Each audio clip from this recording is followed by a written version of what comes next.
अस्सलामु अलैकुम व रहमतुल्लाहि व बरकातहू। नहमदु व नसल्ली अला रसूलिहिल करीम, अम्मा बाद। इल्म व आगही और बेदारी और तालीम और तरबियत इस दरसगाह रोशनी इल्म की मैं आप सबों का दिल की गहराइयों से इस्तकबाल है। हम इल्म और तालीम के मुख्तलिफ़ पहलुओं पर बात कर रहे हैं और तालीमी निज़ाम के बदलते या ज़बरदस्ती उसको बदलाते हुए जो पहलू हैं और उसकी वजह से जो तालीमी निज़ाम की जो बुनियाद है उस पर कितने ख़तरनाक असरात पैदा हो रहे हैं, हम इसके ताल्लुक़ से गुफ्तगू कर रहे थे कि इस में जो चाइल्ड सेंटर्ड पॉलिसी थी वो पेरेंट सेंटर्ड बन गई। यानी बच्चे के ताल्लुक़ से फ़िक्र जो है वो करने की बजाय वालिदैन को खुश करने वाली, अपने वोट बैंक को मजबूत करने वाली एक बड़ी ही डेंजरस, बड़ी ख़तरनाक पॉलिसी हमारे शातिर जो सियासतदान हैं उनके जहन में आ गई। और हम बता रहे हैं कि इम्तहान की अहमियत को ख़त्म करने के लिए 8वीं तक कोई इम्तहान नहीं। कुछ अजब नहीं कि जब अगला कोई इलेक्शन आ जाएगा तो इस मुल्क में सबों को खुश करने के लिए 10वीं तक कोई इम्तहान नहीं, ऐसी कोई पॉलिसी आएगी। एसएससी तक कोई एग्ज़ाम नहीं है और खुश करना है, इलेक्शन दर इलेक्शन जीतना है, तो किसने रोका है इनको? ग्रेजुएशन तक कोई एग्ज़ाम नहीं, ऐसी कोई पॉलिसी लाने में। तो एग्ज़ाम का सिस्टम ही ख़त्म जो है करने की ये कोशिशें और बड़ी ही ख़राब कोशिशें हो रही हैं, इस पर हमको फ़िक्र करने की और हमारा जो वालिदैन का जो रवैया है उसको पॉजिटिव करने की बड़ी ज़रूरत है।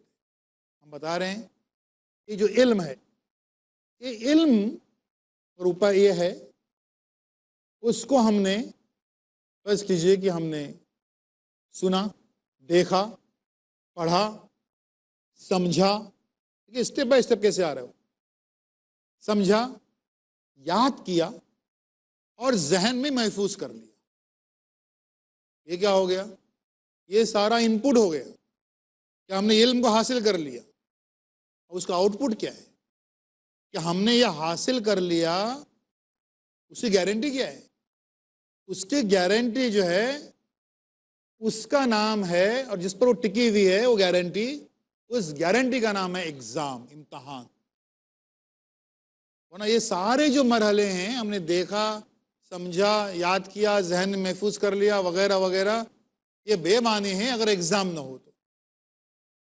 ये इम्तहान जो है वो इस सिस्टम की एक बुनियाद है। मिसाल के तौर पर तालीम, निज़ाम तालीम अगर एक दरख्त है, इस पर कई फल लगे हुए हैं, कई फूल लगे हुए हैं, तो ये फल फूल बड़े खूबसूरत पत्ते हैं उसके, ये दुनिया में कामयाबियाँ, लेकिन इन सब को जो चीज़ दिखाई नहीं देती है, जो जड़ है, उस जड़ का नाम है एग्ज़ाम, इम्तहान। अब ये जड़ ही नहीं रहेगी तो ये पत्ते, फूल, ये सब कहाँ से आ जाएंगे? इस जड़ को अगर हम अहमियत नहीं दे रहे हैं, उसकी बुनियाद को हम कमज़ोर कर रहे हैं, उससे क्या हो जाएगा? सवाल ये है कि यहाँ पर हमको जो समझने की बात ये है कि फिर हमारे पास पैमाना क्या है, क्या बैरोमीटर है जिसके ज़रिए से हम ये समझें कि जो बच्चे ने कुछ पढ़ा भी है, समझा भी है, याद भी किया, हाफिज़ महफूज किया है, और उससे बड़ी बात ये कि वो जो टीचर है, जो उस्ताद है, उसकी जो कारकर्दगी है, उसका जो परफॉर्मेंस है, कितना उसने पढ़ाया है, कितने बच्चों को उसने बात को समझाया है, कितना कामयाब उस्ताद है वो कितना मेहनत से उसने पढ़ाया है, कितनी मेहनत उसने सर्फ की है, इसको जांचने का, उसको परखने का बैरोमीटर, पैमाना क्या है? कुछ भी नहीं सिवाय इम्तहान के। लिहाजा ये जो सिस्टम है, जिसकी बुनियाद इम्तहान है, वो हमेशा कायम रहेगा। अब सवाल ये पैदा होता है, जब इनसे पूछो, इन सियासतदानों से या ब्यूरोक्रेट से, भाई आपके जहन में ये हरा हरा ख्याल आया कैसे कि भाई एग्ज़ाम ही नहीं लेने की, और उसके बगैर कोई सिस्टम, तालीमी निज़ाम जो है उसको चलाने का, कायम करने का, ये ख्याल आया कैसे? तो वो बोलेंगे नहीं, बात दरअसल ये है कि ये जो एग्ज़ाम है ना, इसके नाम से ही बच्चे डरते हैं और बड़े खौफ खाते हैं। एग्ज़ाम के दिनों में कई बच्चे बीमार हो जाते हैं, कई बच्चों के जो आँख से पानी आता है, कई बच्चे जो हैं उनके सर में दर्द होता है, कई बच्चे अस्पताल पहुंच जाते हैं एग्ज़ाम के टेंशन से। और उसके बाद में ये भी होता है कि ये बच्चे जो हैं वो ऐसी नफ्सियाती बीमारियों का शिकार हो जाते हैं, उसमें अगर नाकामी हुई, अगर वो फेल हो गए तो घर से भाग भी जाते हैं, बल्कि उससे ज़्यादा इंतहाई कदम भी ये उठाते हैं कि वो बच्चे जो हैं वो ख़ुदकुशी पर भी आमादा हो जाते हैं। और कई बच्चे ख़ुदकुशी कर रहे थे एग्ज़ाम में नाकामी के बाद, या एग्ज़ाम के टेंशन से, एग्ज़ाम के पहले। लिहाजा हमारे जहन में ख्याल आया कि एग्ज़ाम ही ख़त्म कर देंगे तो जो है वो मामला सही हो जाएगा। ये बिल्कुल ऐसे ही है जैसे कोई एक नीम हकीम ये कहे कि किसी के हाथ पे कोई फोड़ा आया है तो वह हाथ ही काट डालो उस फोड़े का इलाज करने की बजाय। ये बिल्कुल इस किस्म की बात जहन में आई। मेरा उन लोगों से ये पूछना ये है कि ये जो टेंशन वाली बात जो आती है, एग्ज़ाम के टेंशन, और उसकी वजह से इंतहाई कदम के घर से भाग रहे हैं, और सिर्फ भाग नहीं रहे हैं बल्कि वो ख़ुदकुशी जैसे इंतहाई कदम पर आमादा हो जाते हैं। मेरा उनसे पूछना यह है कि क्या ये ख़ुदकुशी सिर्फ एग्ज़ाम की वजह से ही होती है? आज कितने किसान जो हैं वो सुसाइड कर रहे हैं क्योंकि खेती जो है तबाह हो गई है, वो कर्ज में डूबे हुए हैं, तो लातादाद किसान खुदकुशी कर रहे हैं। कोई और किसी टेंशन से जाकर जो है अपनी माली हालात कर्ज में डूबा हुआ है, खुदकुशी करता है। किसी की जो है वो इश्क में, प्यार में नाकामी, वो खुदकुशी कर लेता है। तो खुदकुशी जो है वो एक नफ्सियाती मरीज़ इसलिए कि वो ये समझता है कि ये जो मेरा मसला है उसका आखिरी हल यही है कि ज़िंदगी और ज़माने से मुकाबला करने की बजाय खुदकुशी कर ली जाए, जान छुटकारा जो है मिल जाए। इस्लाम में इसीलिए खुदकुशी जो है वो हराम है। वजह पहली ये है कि जान अल्लाह ने दी है, जो चीज़ अल्लाह ने दी है वो हमको लेने का कोई हक हासिल नहीं है। ज़िंदगी और मौत वो सिर्फ़ और सिर्फ अल्लाह का इख्तियार है।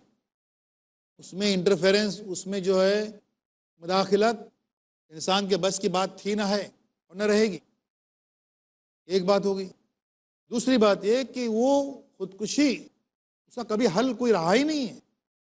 खुदकुशी करने वाला या उसका सोचने वाला वो बदबख्त इंसान वो है जो ये समझता है कि खुदकुशी उसके मसले का हल है, जबकि वो अपने आप में एक बड़ा मसला है। क्यों? क्योंकि और कई समाजी मसाइल को पैदा कर रहा है। वो मरते मरते जाके बता रहा है कि ज़िंदगी और ज़माने से मुकाबला करने की सख्त हिम्मत, इस्तिताअत, ताकत उसमें नहीं थी। वो मेहनत, मशक्क़त, इन सारी चीज़ों में यकीन नहीं रखता था। उसके जो भी लोग, चाहे बच्चे हों, चाहे उसकी बीवी हो, उसकी माँ हो, उसकी बहन हो, उनको एक ऐसी दुनिया में वो छोड़ जाता है जहाँ पर उन्हें सिर्फ़ और सिर्फ बदनामी और उनका सर हमेशा नीचा रहेगा। ऐसी हालत में, ऐसी स्टेट में उन्हें छोड़ जाता है। लिहाजा वो किसी लिहाज से एक सही इंसान नहीं था, बल्कि एक नफ्सियाती मरीज था, और इसलिए उसने खुदकुशी का सोचा। और ये खुदकुशी का मामला जो है वो सिर्फ एग्ज़ाम के टेंशन, इम्तहान के टेंशन, उसकी वजह से ही नहीं हो रहा है, बल्कि दुनिया में और कई ऐसे मराहिल हैं जिनमें उन्हें कई लोग इसका आसरा ले रहे हैं, सहारा ले रहे हैं, और उसके ज़रिए से कामयाबी और नाकामी का एक फ़ैसला कर रहे हैं। इम्तहान और उसके टेंशन के ताल्लुक़ से हमारी बात जारी रहेगी एक छोटे से वक्फे के बाद।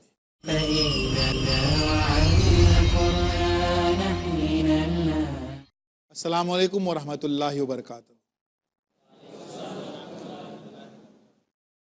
रोशनी इल्म की हम गुफ्तगू कर रहे हैं इम्तहान के ताल्लुक़ से जो मफरूज़ात हैं। एक मफरूज़ा ये है कि उसकी वजह से, उसके टेंशन से बच्चे जो हैं वो ख़ुदकुशी कर लेते हैं, इसलिए इस इम्तहान को ही ख़त्म कर दिया जाए। हम उसके ताल्लुक़ से बात कर रहे हैं। हमको इस ताल्लुक़ से तफसीली बात आज करनी है कि ये टेंशन इम्तहान का होता है या नहीं होता है। बल्कि मैं आप लोगों से एक सवाल पूछूंगा, अपने जहनों में उस सवाल का जवाब तैयार कर लीजिए कि इम्तहान का टेंशन या जहनी तनाव ये बच्चों ने लेना कि नहीं लेना। कुछ लोग कहेंगे कि लेना, कुछ लोग कहेंगे नहीं, टेंशन फ्री रहना। मेरा ख्याल ये है कि एग्ज़ाम का टेंशन या किसी भी पॉजिटिव काम के लिए टेंशन या जहनी तनाव जो है वो बच्चों ने या नौजवानों ने लेना। तो टेंशन नहीं रहेगा, अगर वो फिक्र नहीं रहेगी तो कामयाबी तक कैसे पहुंचेंगे हम। तो लेना ज़रूरी है। मिसाल के तौर पर भाई अभी एक सुबह जो है 10 बजे की कोई फ़्लाइट है, 10 बजे की फ़्लाइट के लिए कम से कम 9 बजे जो है वो एयरपोर्ट पे पहुंचना है। घर अगर एयरपोर्ट के दरमियान 1 घंटे का फासला है, मतलब 8 बजे निकलना है, कम से कम 7 बजे उसको उठना है ताकि वो 8 बजे जो अपने घर से निकले। अब ये क्या है, हम जो 7 बजे, 8 बजे, 9 बजे वाला जो हम मामला बोल रहे हैं, ये क्या है? इसका दूसरा नाम टेंशन है। टेंशन यानी एक्शन है कि हमको कोई ना कोई एक्शन लेना है। कोई अगर ये बोले, कहे कि भाई 10 बजे का फ्लाइट है और मैं 9:30 बजे अपने घर से निकलूंगा, फ्लाइट तो मिस हो जाएगी उसकी। इसका मतलब ये हुआ कि एक्शन उसको लेना है। टेंशन जिसको कहते हैं वो लेना है, लेकिन फिर इस एक्शन में टेंशन नहीं है। एग्जाम के एक्शन में टेंशन क्यों लगता है? हम बात करते हैं, एक तफसीली बात करेंगे। ये टेंशन जो है या जहनी तनाव जो है वो 2 किस्म का होता है। एक होता है पॉजिटिव टेंशन, एक होता है निगेटिव टेंशन। हम पहले बात करेंगे निगेटिव टेंशन, और ये निगेटिव टेंशन नहीं लेना हमारे बच्चों ने, हमारे स्टूडेंट्स ने। निगेटिव टेंशन क्या है? निगेटिव टेंशन की वजह से जहन जो है वो बिखर जाता है, उसके एग्ज़ाम बिखर जाती है, ज़िंदगी और ज़माने के तकाज़े और उसकी कामयाबी के सारे मंसूबे जो हैं वो बिखर जाते हैं, शैटर्ड हो जाते हैं, ख़त्म हो जाते हैं। निगेटिव टेंशन क्या होता है? सुन लीजिए, निगेटिव टेंशन जो है वो नुकसानदेह। निगेटिव टेंशन यानी क्या है? ये पढ़ूं कि वो पढ़ूं, वो पढ़ूं कि वो पढ़ूं, सबसे अच्छा कुछ नहीं पढ़ूंगा, सो जाऊं, कोई टेंशन नहीं। तो ये जो टेंशन है ये इससे कुछ भी नहीं हुआ। बच्चे टेंशन लेते हैं, बाप रे 8 सब्जेक्ट्स हैं और सिर्फ 4 दिन बाकी हैं, 4 दिन में 8 सब्जेक्ट्स पढ़ के हो सकते क्या? नहीं ना, छोड़ देने। ये टेंशन जो है ये नेगेटिव टेंशन है। इस टेंशन से हासिल कुछ भी नहीं हुआ, कुछ भी हासिल नहीं हुआ, बल्कि वो नुकसान में रहा। नेगेटिव टेंशन, उसके साथ एक्शन कुछ नहीं था, अमल कुछ नहीं था, काम कुछ नहीं था। अगर कुछ काम होता तो उसको हम बोल सकते थे पॉजिटिव टेंशन। तो negative tension is always without action. आपको जो भी स्टूडेंट्स नजर आते हैं जहां तहां, हम एग्जाम के टेंशन में हैं और इसीलिए आज हमारी हालत ऐसी है, और उसकी वजह से जो है खाना नहीं खाया जा रहा है, नींद गायब हो गई है। अब इतनी सारी लंबी चौड़ी कहानियां दास्तानी सुना रहे हैं, उनसे पूछिए वे अल्लाह के बंदे, आप जो है वो पढ़ाई कितने बजे तक रात में करते हैं? बोलेंगे रात को 1 बजे तक पढ़ाई करते हैं। अच्छा, और पढ़ाई शुरू कभी करते हैं? बोले 12:30 बजे। अब देखिए टेंशन हो गया। लेकिन उसके पहले क्या करते हैं? तो उसके पहले ये करते हैं कि पढ़ूं कि नहीं पढ़ूं, और जब वक्त ही नहीं है, टाइम ही नहीं है, टाइम ही कम है, तो क्यों पढ़ूं?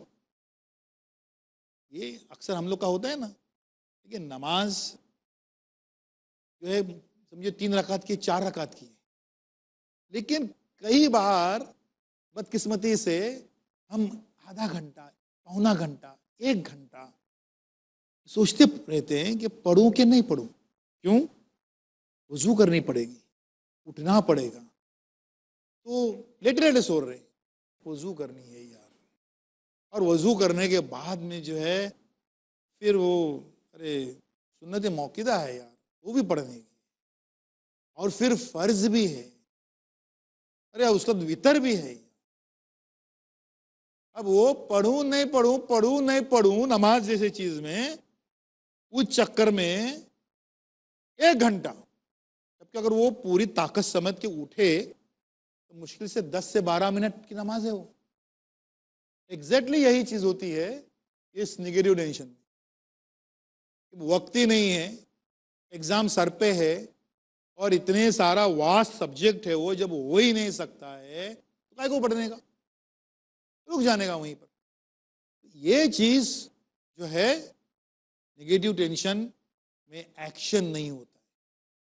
वो आपको जिंदगी में जो मुरझाए हुए चेहरे नजर आते हैं, मायूस और उदास चेहरे, तो समझ लीजिए कि वो पॉजिटिव टेंशन नहीं ले रहे हैं। अब आ जाइए पॉजिटिव टेंशन क्या होता है।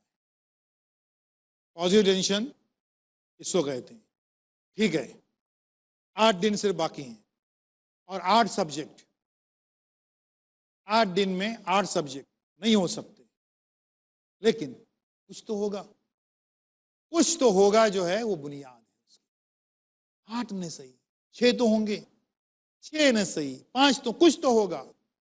और जब वो वाकई इस पॉजिटिव एटीट्यूड के साथ में वो उठते हैं, अब यकीन कीजिए कि उन्होंने प्लानिंग की थी 5 सब्जेक्ट की, वो 6 होते हैं। एग्जाम की किसी एक रात में 7 तक पहुंचते हैं, एग्जाम की सुबह और एग्जाम हॉल में जाकर 8वें तक पहुंच जाते हैं, काम पूरा होता है। अल्लाह मदद उसको कर रहा है कि जो पॉजिटिव टेंशन विथ एक्शन ले रहा है। एग्जाम के जो टेंशन, जो डेफिनेशन है वही गलत है।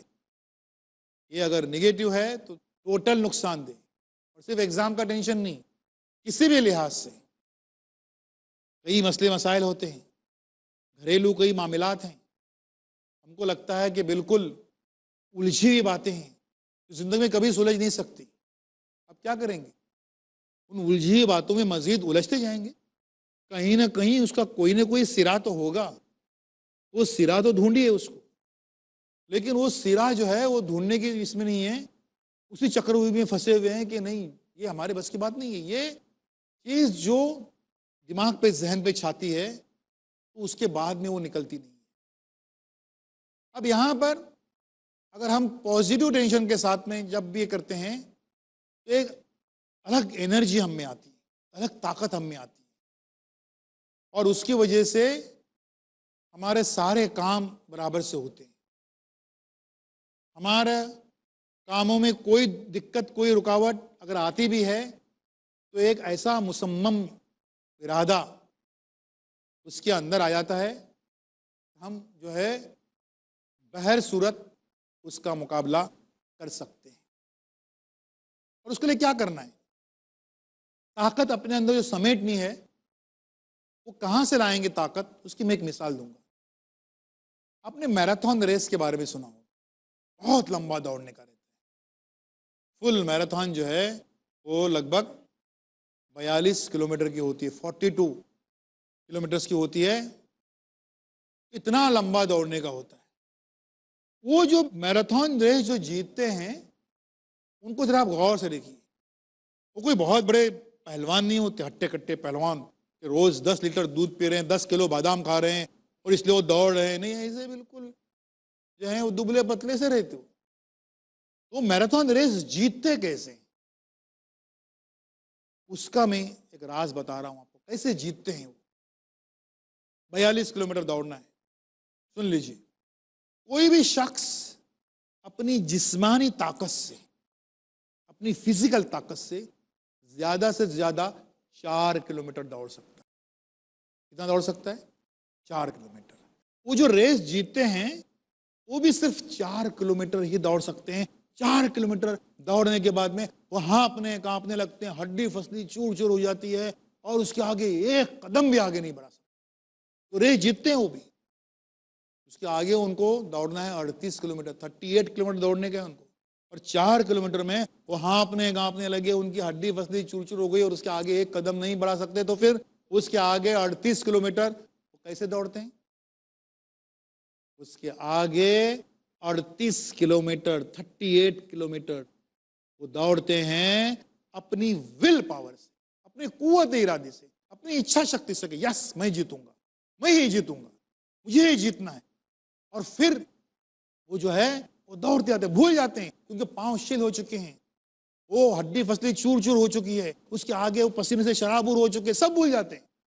एक जुनून की कैफियत उनके ऊपर तारी रहती है कि मैं ही जीतूंगा, मैं ही जीतूंगा। ये जुनून कब पैदा होता है?